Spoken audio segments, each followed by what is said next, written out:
जय श्री कृष्ण प्रिय भक्तो एकादशी तु यो भक्त पितृकार्य समाहिता तस्य पितृगणा सर्वे विष्णु लोक महते अर्थात जे भक्त पोताना पितृओना उद्धार माटे आ एकादशीનું व्रत करे छे तेना समस्त पितृओ विष्णु लोकने प्राप्त थाय छे।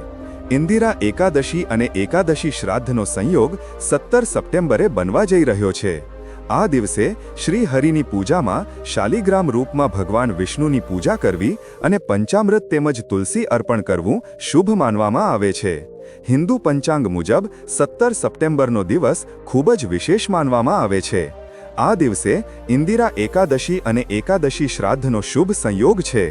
दर वर्षे आश्विन मासना कृष्ण पक्षनी एकादशी तिथिए इंदिरा एकादशीनुं व्रत राखवामां आवे छे, जे श्री हरि अने माता लक्ष्मी माटे राखवामां आवे छे। ओम नमो भगवते नारायणाय। आ एकादशीए भगवान विष्णुनी उपासना करवाथी व्यक्ति पाप मुक्त अने रोग मुक्त थाय छे। आज दिवसे एकादशी श्राद्ध एटले के गारसनुं श्राद्ध पण करवामां आवशे। एकादशी श्राद्धना दिवसे एवा लोकोनुं तर्पण के पिंडदान करवामां आवे छे जेमनुं मृत्यु कोईपण महीनाना कृष्ण पक्षनी एकादशीना दिवसे थयुं होय। એવું માનવામાં આવે છે કે આ દિવસે જે મૃતકોનું શ્રાદ્ધ કરવામાં આવે છે તેમના પર સ્વયં શ્રી હરિની કૃપા થાય છે। તો ચાલો હવે જાણીએ કે ઇન્દિરા એકાદશીએ કયા મુહૂર્તમાં ભગવાન વિષ્ણુની પૂજા કરવામાં આવશે અને કયા મુહૂર્તમાં પિતૃઓનું શ્રાદ્ધ કરવામાં આવશે। આશ્વિન માસની એકાદશી તિથિનો પ્રારંભ 17 સપ્ટેમ્બરની અર્ધરાત્રિ 12 વાગ્યે થશે અને તિથિનો સમાપન પણ 17 સપ્ટેમ્બરે રાત્રે 11:39 વાગ્યે થશે।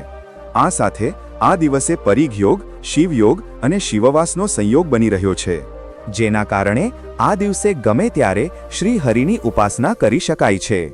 વ્રત પારણનું મુહૂર્ત।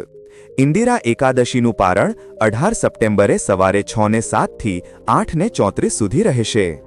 એકાદશી શ્રાદ્ધ પર પિતૃઓના તર્પણનો સમય 3 મુહૂર્તમાં રહેશે। કુતુબ મુહૂર્ત સવારે 11:51 થી બપોરે 12:40 સુધી, રોહિણ મુહૂર્ત બપોરે 12:40 થી 1:29 સુધી અને અપરાહન કાળ બપોરે 1:29 થી 3:56 સુધી। ઇન્દિરા એકાદશી પૂજન વિધિ। આ દિવસે સવારે ઉઠીને સ્નાન કર્યા પછી સૌથી પહેલા સૂર્ય ભગવાનને જળ અર્પણ કરો। ત્યારબાદ ભગવાન વિષ્ણુની પૂજા કરો, જેમની શાલિગ્રામ રૂપમાં પૂજા કરવામાં આવે છે। ભગવાન વિષ્ણુને પીળા ફૂલ, ફળ, પંચામૃત અને તુલસી દળ અર્પણ કરવું શુભ માનવામાં આવે છે। પૂજા દરમિયાન ભગવાનનું ધ્યાન કરો અને તેમના મંત્રોનો જાપ કરો। ભક્તો, હવે આપણે ઇન્દિરા એકાદશીની પાવન કથા શ્રવણ કરીશું, તો તમે બધા શ્રદ્ધા ભાવથી આખી કથા અવશ્ય સાંભળો, જેથી હૃદયથી પવિત્ર થઈને ભગવાન વિષ્ણુની કૃપાના સાક્ષી બનો। સાથે જ અમે તમને એ પણ જણાવવાના છીએ કે ઇન્દિરા એકાદશીનું મહત્વ શું છે, આ દિવસે શ્રાદ્ધ કરતી વખતે કઈ બાબતોનું ધ્યાન રાખવું જોઈએ અને પિતૃઓના ઉદ્ધાર માટે એકાદશીએ કયા કયા વિશેષ કર્મ કરવા જોઈએ। એક સમયની વાત છે, ધર્મરાજ યુધિષ્ઠિરે દ્વારકામાં ભગવાન શ્રી કૃષ્ણને વિનંતી કરી, હે જનાર્દન, હે મધુસૂદન, પિતૃપક્ષમાં આવતી એકાદશીઓમાંથી ઇન્દિરા એકાદશીનું શું મહત્વ છે, કૃપા કરીને મને વિગતે જણાવો, જેથી અમે બધા તેનું પાલન કરીને અમારા પિતૃઓનો ઉદ્ધાર કરી શકીએ। ભગવાન શ્રી કૃષ્ણે કરુણાભર્યા સ્વરમાં જવાબ આપ્યો, હે ધર્મરાજ, તે ખૂબ સારો પ્રશ્ન પૂછ્યો છે। આ ઇન્દિરા એકાદશી પિતૃઓ માટે અમૃત સમાન છે। આ વ્રત કરવાથી મનુષ્ય પોતાના પિતૃઓને સ્વર્ગલોક કે વિષ્ણુધામ સુધી પહોંચાડી શકે છે। તેનું મહાત્મ્ય હું તમને એક પ્રાચીન કથા સંભળાવીને સમજાવું છું। હે ભક્તો, સાંભળો। પિતૃપક્ષનો આ પાવન અવસર આપણા પૂર્વજોના તર્પણ, પિંડદાન અને શ્રાદ્ધનો સમય છે। આ જ કાળમાં આવતી ઇન્દિરા એકાદશીનું મહત્વ અસાધારણ છે। આ ફક્ત ઉપવાસનો દિવસ નથી, પરંતુ પિતૃઓના ઉદ્ધાર અને આત્માની મુક્તિનો દિવ્ય દ્વાર પણ છે। શ્રી કૃષ્ણે કથા શરૂ કરતા કહ્યું, પ્રાચીન કાળમાં સત્યયુગના સમયે ઇન્દ્રસેન નામના એક પ્રતાપી રાજા રાજ્ય કરતા હતા। તેઓ ધર્મનિષ્ઠ, દયાળુ અને પ્રજાપાલક હતા। તેમનું શાસન ન્યાય, કરુણા અને ધર્મ પર આધારિત હતું। પરંતુ સમયનું ચક્ર અટલ છે। તેમના પિતાશ્રીનું દેહાંત થયું અને તેમનો આત્મા યમલોકમાં જઈને વિવિધ કષ્ટો ભોગવવા લાગ્યો। રાજા ઇન્દ્રસેન પોતાના પિતાના ઉદ્ધારની ચિંતામાં વ્યાકુળ રહેતા હતા, પરંતુ તેમને કોઈ ઉપાય સમજાતો ન હતો।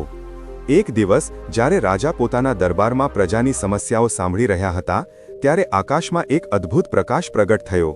આકાશવાણી થઈ, હે રાજન, તારા પિતા યમલોકમાં પીડા સહન કરી રહ્યા છે. જો તું તેમનો ઉદ્ધાર ઈચ્છે છે તો શ્રાદ્ધ માસમાં આવતી ઇન્દિરા એકાદશીનું વ્રત શ્રદ્ધા અને નિયમપૂર્વક કર. તો જ તારા પિતાશ્રી બંધનમુક્ત થઈને વિષ્ણુધામને પ્રાપ્ત થશે. આ દિવ્યવાણી સાંભળીને રાજા ચકિત અને ભાવવિભોર થઈ ગયા. રાજાએ તરત જ પોતાના ગુરુ અને મુનિઓને બોલાવ્યા અને પૂછ્યું, ગુરુદેવ, કૃપા કરીને મને ઇન્દિરા એકાદશી વ્રતની વિધિ વિગતે જણાવો, જેથી હું મારા પિતૃઓનો ઉદ્ધાર કરી શકું. ગુરુએ ગંભીર સ્વરમાં જવાબ આપ્યો, રાજન, આ વ્રત પિતૃઓના આત્મા માટે અમૃત સમાન છે. આ દિવસે સવારે સ્નાન કરીને ભગવાન વિષ્ણુનું પૂજન કરો. આખો દિવસ ઉપવાસ રાખો અને રાત્રે જાગરણ કરો. દ્વાદશીના દિવસે બ્રાહ્મણોને ભોજન કરાવો અને પિતૃઓને જળ અને તર્પણ અર્પણ કરો. આથી તમારા પિતૃઓને શાંતિ અને સ્વર્ગલોકની પ્રાપ્તિ થશે. ગુરુના વચનો સાંભળીને રાજાએ નિશ્ચય કર્યો અને જ્યારે ઇન્દિરા એકાદશી આવી ત્યારે તેમણે બ્રહ્મ મુહૂર્તમાં પવિત્ર નદીમાં સ્નાન કર્યું. મંદિરમાં જઈને ભગવાન વિષ્ણુનું પૂજન કર્યું. આખો દિવસ ઉપવાસ કરીને ભજન કીર્તન ગાયા અને હરિ નામનો જાપ કર્યો. રાત્રે દીપક પ્રગટાવીને ભજન સંકીર્તન અને કથા શ્રવણ કર્યું.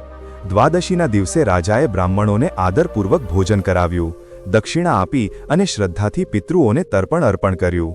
જેવું આ વ્રત પૂર્ણ થયું તેવો જ એક અદ્ભુત ચમત્કાર ઘટ્યો. રાજાના પિતાજી યમલોકમાંથી મુક્ત થઈ ગયા. દિવ્ય વિમાન આકાશમાંથી ઉતર્યું અને તેમને બેસાડીને વિષ્ણુધામ લઈ ગયું. તે ક્ષણે આકાશમાંથી પુષ્પોની વર્ષા થઈ અને દેવતાઓએ રાજાની સ્તુતિ કરી. હે ભક્તો, આ કથાથી સ્પષ્ટ થાય છે કે ઇન્દિરા એકાદશીનું વ્રત ફક્ત વ્રતી માટે જ નહીં પરંતુ તેના પિતૃઓ માટે પણ દિવ્ય વરદાન છે. શાસ્ત્રોમાં પણ કહેવામાં આવ્યું છે, એકાદસ્ત ભક્ત પિતૃ કાર્ય સમાહિતા તસ પિતૃગ સર્વે વિષ્ણુ લોક મહતે.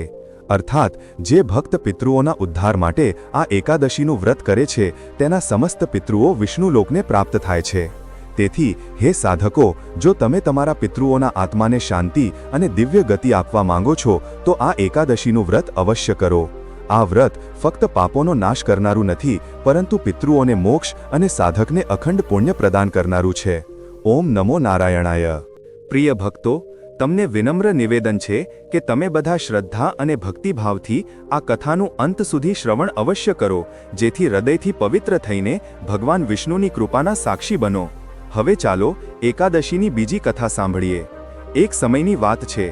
એક ગામમાં વિરાટ નામનો એક માણસ રહેતો હતો. તેના લગ્ન થયા બસ હતા. લગ્ન પછી તે પહેલીવાર પોતાની પત્નીને લેવા માટે સાસરે જઈ રહ્યો હતો. તે સારી રીતે નવા વસ્ત્રો પહેરીને તૈયાર થઈને સાસરે જવા રવાના થયો. રસ્તામાં તેણે જોયું કે એક તળાવમાં એક ગાય પાણી પીવા ઉતરી. ગાયે પોતાની તરસ તો छिપાવી લીધી પરંતુ તળાવમાંથી બહાર નીકળી શકી નહીં. વિરાટને જોઈને ગાય બોલી, અરે મુસાફિર, મને આ ડીચામાંથી બહાર કાઢ. વિરાટે કહ્યું, અરે ના ના ગાય માતા, મારા કપડાં ગંદા થઈ જશે. હું પહેલીવાર મારી પત્નીને લેવા સાસરે જઈ રહ્યો છું. ગાયે કહ્યું, મૂર્ખ, આજે ગારસ એકાદશી છે, તને પુણ્ય ફળ મળશે. હું તને વરદાન આપીશ, તારી 7 પેઢીઓ તરી જશે. પરંતુ વિરાટ ન માન્યો. નારાજ થઈને ગાયે કહ્યું, જો તું મને નહીં કાઢે તો હું તને શાપ આપીશ અને 8 પહોર પછી તું ગધેડો બની જઈશ. વિરાટ ડરી ગયો અને હવે ગાય પાસે માફી માંગવા લાગ્યો. પરંતુ ત્યાં સુધીમાં ગાય તળાવમાં સંપૂર્ણ ડૂબી ગઈ હતી. આ જોઈને વિરાટ ઉદાસ થઈ ગયો અને ઉદાસ મનથી જ તે સાસરે પહોંચ્યો. સાસરે જમાઈને જોઈને બધા ખૂબ ખુશ થયા. પરંતુ જતાં જ તેણે રટણ કર્યું, મારી પત્નીને વિદાય કરો, અમારે જવું છે, અમારે હમણાં જ જવું છે. બધાએ મિન્નતો કરી, જમાઈજી, એક દિવસ તો રોકાઈ જાઓ. પરંતુ તે ન માન્યો. ત્યારે તેની પત્નીએ કહ્યું, બધા આટલું કહે છે તો તમે રોકાઈ જાઓ ને. ત્યારે વિરાટે તેને શાપની આખી વાત કહી. ત્યારે તેની પત્ની તરત જ તેની સાથે ઘરે પાછી ચાલી ગઈ. 8 પહોર પછી વિરાટ ગધેડો બની ગયો. તેની પત્ની તેને ઘરમાં લઈને બેસી રહી. આ રીતે ઘણા દિવસો વીતી ગયા. જ્યારે ઘરમાં અનાજ કે ધન કશું જ ન રહ્યું ત્યારે તે પોતાની પત્નીને બોલ્યો, તું મને લઈને મજૂરી કરવા ચાલ. ત્યારે બંને નગરના રાજા પાસે મજૂરી કરવા પહોંચ્યા. રાજાના કૂવાની ખોદકામનું કામ ચાલી રહ્યું હતું. તેની પત્ની પોતાના માથે માટી રાખીને માટી ફેંકવા જતી. બધા મજૂરો તેને જોઈને બોલ્યા, અરે બહેન, જ્યારે તારી પાસે ગધેડો છે તો તેના પર ભાર રાખીને શા માટે નથી લઈ જતી? શા માટે ભાર ઉપાડે છે? પરંતુ તેણે કંઈ ન બોલ્યું.